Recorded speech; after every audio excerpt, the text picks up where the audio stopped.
Vivir solo en la vejez, ¿hasta cuándo? Vivir solo se ha alzado como un estado de independencia e individualización muy en sintonía a los tiempos en los que vivimos. Sin embargo, hay una delgada línea entre dichos valores y la soledad. El aislamiento social ha sido reconocido como una de las mayores causas de enfermedad y mortalidad durante más de un tercio de siglo. Al menos, eso es lo que afirma la revisión hacia la neurología de la soledad, de la Universidad de Chicago, en la que se hace un análisis de cómo afecta a la mente el estado de completa separación.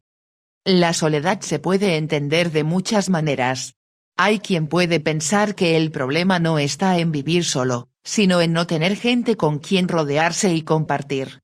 Pero el problema, visto así, obvia a uno de los segmentos más vulnerables en la convivencia en el hogar, las personas mayores. Un tercio de las personas mayores en Europa vive en soledad según el Eurostat. Este dato despierta algunas incógnitas que merecen ser planteadas entre todos. ¿Cuántas personas viven solas? ¿Qué hacer para evitar el retiro social? ¿Cuánta gente vive sola? ¿Se han dado las condiciones necesarias para que en el viejo continente crezca el número de personas que envejece en soledad? Por un lado están los países del Mediterráneo, España, Portugal, Grecia y España, que tienen proporciones bajas de personas que viven en soledad, aunque han crecido en los últimos años. Por otro lado, los países nórdicos han tenido mayores índices de personas mayores viviendo en soledad, pero ha ido decreciendo en los últimos años.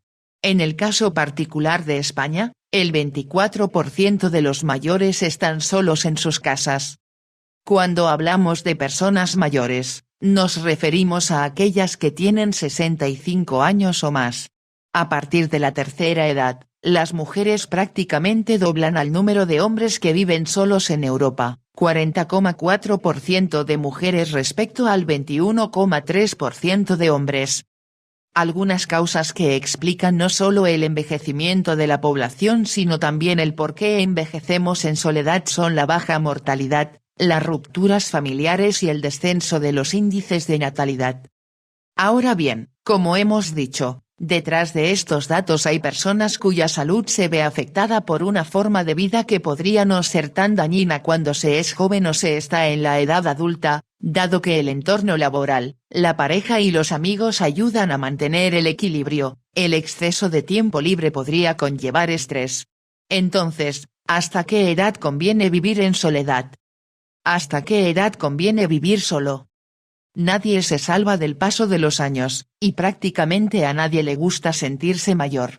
Si nos atenemos a las instituciones, la edad que suele considerarse tercera edad es a partir de los 65 años, sin embargo, no hay una edad establecida para el momento en el que conviene dejar de estar solos dado que depende mucho de las circunstancias, las elecciones personales y la forma en la que cada persona envejece.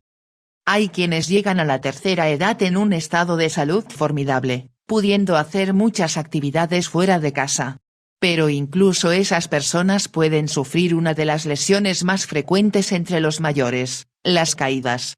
Verse en una circunstancia así es desagradable para cualquiera, sobre todo si se vive en soledad.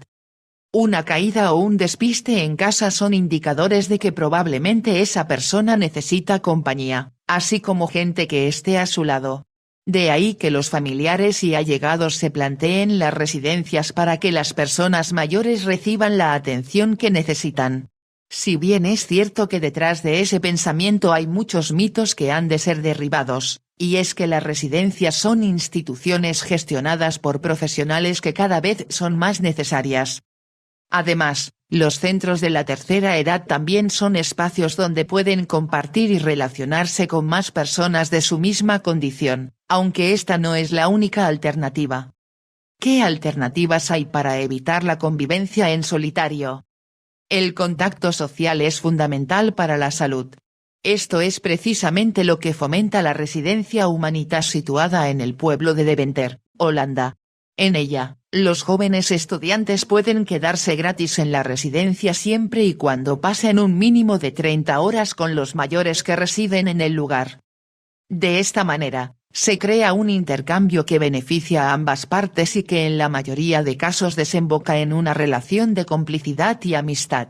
Una iniciativa ejemplar cuyo coste se justifica por la mejora del bienestar social de quienes están pasando la última etapa de sus vidas. Otras alternativas más cercanas responden al nombre de cohousing para personas mayores. Se trata de viviendas en urbanizaciones, comunidades o casas independientes gestionadas por los propios inquilinos y en las que se comparten zonas y servicios como la atención médica y la limpieza.